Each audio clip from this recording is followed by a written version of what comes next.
অধিকার প্রতিষ্ঠার সন্ধান পেয়েছে, পৃথিবীবাসী মর্যাদা এবং সম্মানের ঠিকানা খুঁজে পেয়েছে, তিনি যদি এই পৃথিবীতে না আসতেন, তার সভ্যতা, তার সংস্কৃতি, তার শিক্ষা, তার আচার আচরণ, তার সুন্দরতম আদর্শ, তার উসওয়াতুল হাসানা আজকে যদি পৃথিবীবাসী না পেত, পৃথিবীবাসীর যে কি অবস্থাটা হতো, পৃথিবীর মানুষের যে কি অবস্থাটা হতো, আমরা তার আগমনের যে আগের চিত্রটা আর তার শুভাগমনের আগের যে পৃথিবীর চিত্র, সমাজের চিত্র, পরিবেশের চিত্র, সেখান থেকেই আমরা কিছুটা আঁচ করতে পারি।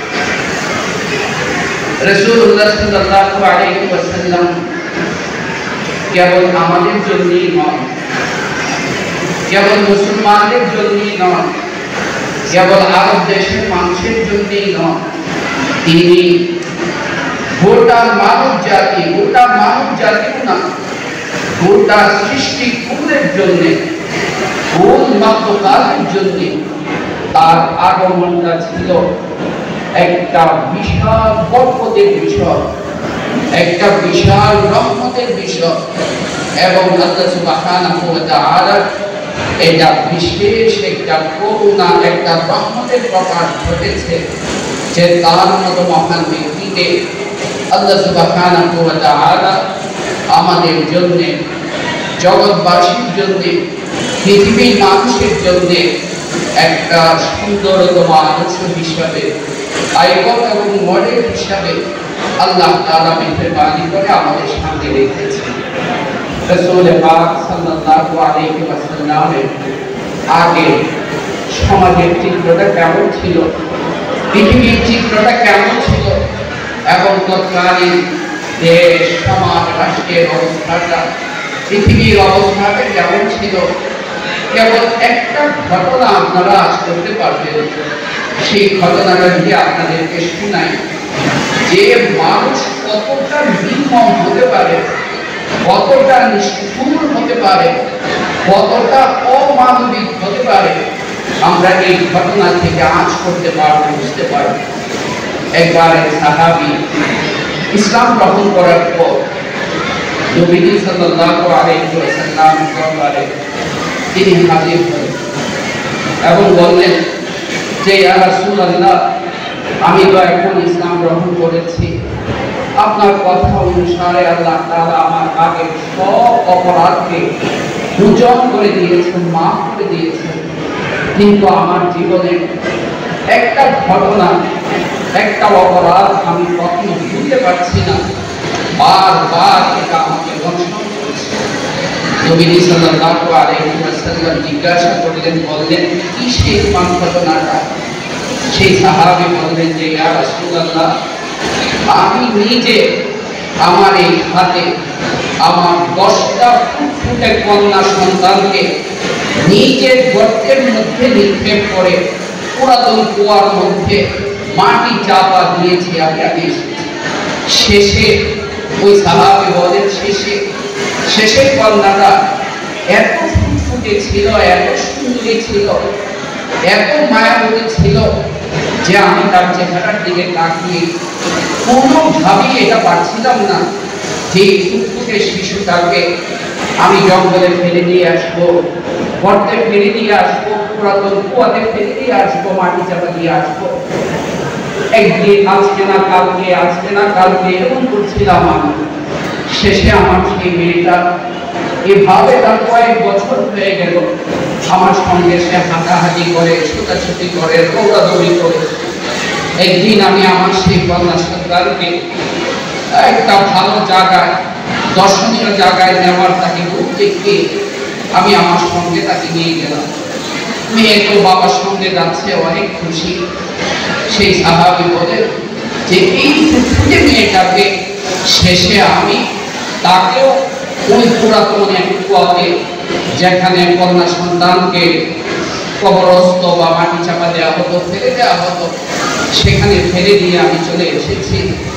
আমার এখনো কানে হাসতেছে, বাঁচতেছে, অনুমোদিত হচ্ছে যে সে সেখান থেকে বাবা বাবা বলে চিৎকার করছে। বারবার আমাকে ডাকছে,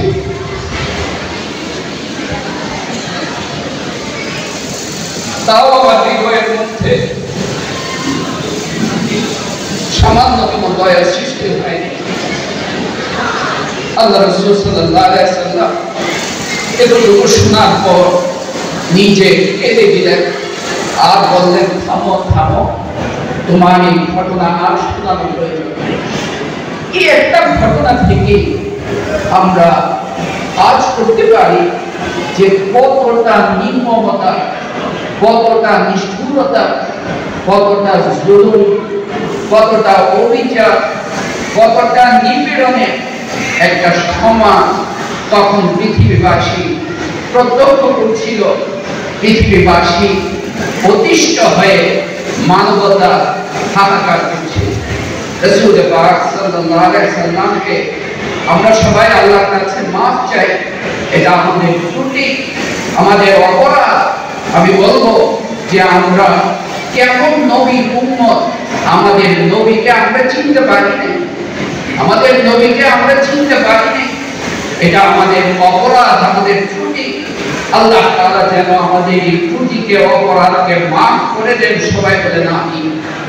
এমন এক নবী উম্মত হওয়ার সৌভাগ্য আল্লাহ সুবহানাহু ওয়া তাআলা আমাদেরকে দান করেছেন। যে নবী সব কিছুই ছিল বরকতে, যে নবী সব কিছুই ছিল রহমতে, যে নবী সব কিছুই ছিল শান্তি।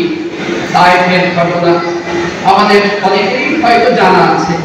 নবীজি সাল্লাল্লাহু আলাইহি ওয়াসাল্লাম ইসলামের দাওয়াত দেওয়া যখন শুরু করলেন, আমরা এখানে আরেকটা কথা আপনাদেরকে বলে দিই যে ইসলামকে আমরা নির্দিষ্ট কোনো ধর্মের গণ্ডির ভিতরে কখনো রাখবো না।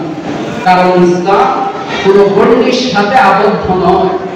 ইসলাম সবার জন্য, ইসলাম সবার জন্য।